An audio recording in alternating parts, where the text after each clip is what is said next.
Assalamualaikum warahmatullahi wabarakatuh. Allahumma sholli ala Sayyidina Muhammad wa ala ali Sayyidina Muhammad. Pemirsa yang dirahmati Allah, marilah kita simak ceramah dari Kiai Haji Muhammad Bahit dengan tema Allah mencukupi rezeki orang yang berserah diri kepadanya. Sebelumnya marilah kita perbanyak sholawat minimal 1000 kali sehari, agar hidup kita penuh barokah dan mendapatkan syafaat kelak. Jangan lupa berikan dukungan kepada channel kami dengan memberikan super thanks seikhlasnya.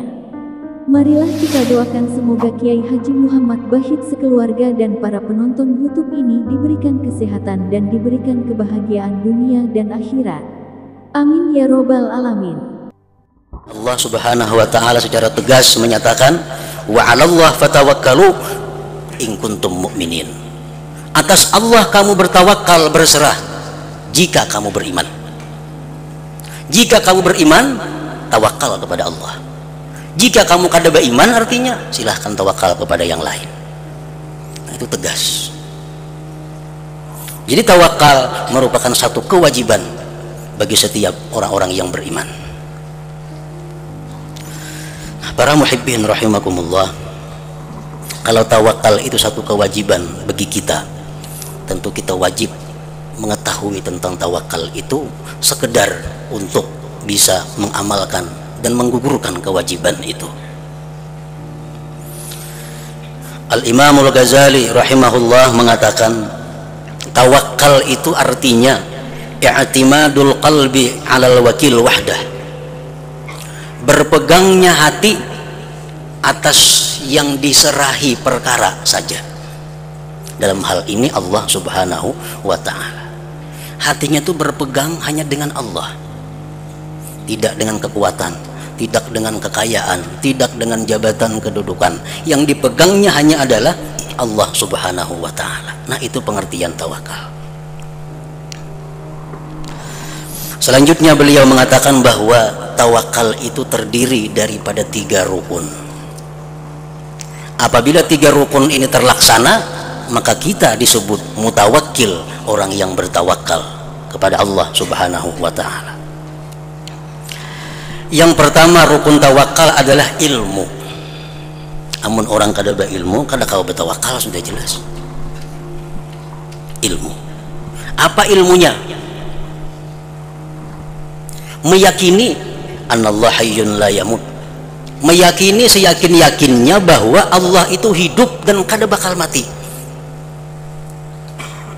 Satu, Rahmanur Rahim, Allah itu pengasih penyayang. Tahu. Alimun bi ahwalina wa ma huwa khairun lana, Allah Subhanahu wa ta'ala itu maha tahu dengan keadaan kita dan yang terbaik untuk kita. Kita mesti tahu itu, bahwa Allah mengetahui keadaan kita dan apa yang paling cocok, paling baik untuk kita. Allah Ta'ala qadirun, Allah maha kuasa. La yahtaju ilaina, Allah tidak perlu kepada kita. Kita hendak bertawakal, kita hendak kada, Allah kada perlu. Kita sembahyang, kita kada, Allah kada terganggu. Kita mau menjunjung perintahnya, mau melanggarnya, kada mengurangi kebesaran Allah. La yukhliful mi'ad, Allah itu kada mau menyalahi janji. Apa yang dijanjikan Allah pasti akan dilaksanakan. Yakfi may yufawwidu amrahu ilaih, Allah akan mencukupi orang yang berserah kepadanya. Nah, sekurang-kurangnya itu yang perlu kita yakini di dalam hati kita. Kalau sudah kita yakin bahwa Allah itu maha pengasih penyayang, Allah maha tahu dengan apa yang kita perlukan, Allah itu mencukupi orang yang bertawakal kepadanya. Kalau sudah tahu demikian, maka timbullah rukun yang kedua yang namanya hal atau keadaan. Nah, apa keadaan kita? Sakinatul qalbi biwakilihi, tentram hati dengan wakilnya, yakni Subhanahu wa ta'ala, Allah Subhanahu wa ta'ala. Kalau kita umpamanya kada tahu sama sekali urusan ekonomi, kita kada tahu urusan ekonomi, kada ngerti urusan ekonomi, sedangkan kita banyak diisi duit. Lalu ada orangnya ini sangat cerdik dalam mengelola ekonomi, orangnya sangat sayang kepada kita, orangnya sangat mencintai kita, orangnya kada pernah menyalahi janji, orangnya selalu membantu kepada kita, tentu kita akan menyerahkan masalah ekonomi kita kepada orang yang ahlinya tadi. Bisa duit 1 juta, kada bisa apa cara menggunakannya, tapi kita ada bisi kawan yang kita ketahui kawan ini luar biasa, punya sifat-sifat kebaikan. Nah tentu kita akan menyerahkan duit 1 juta ini kepada inya untuk dikelola. Nah kayak itulah kita dengan Allah subhanahu wa ta'ala. Kita kada bisa menjaga diri kita, kita kada tahu apa yang terbaik untuk kita, sedangkan kita yakin Allah maha segala-galanya. Nah serahkanlah urusan perkara kita ini kepada Allah subhanahu wa ta'ala. Tawakal.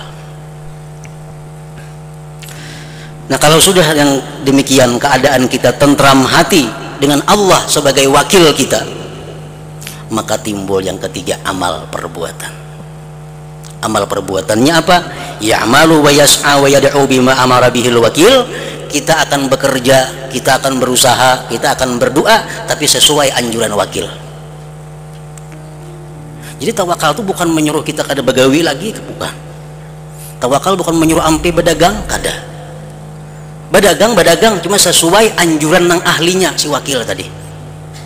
Kita gunakan duit sesuai anjuran dari yang ahlinya mengelola duit, si wakil kita tadi.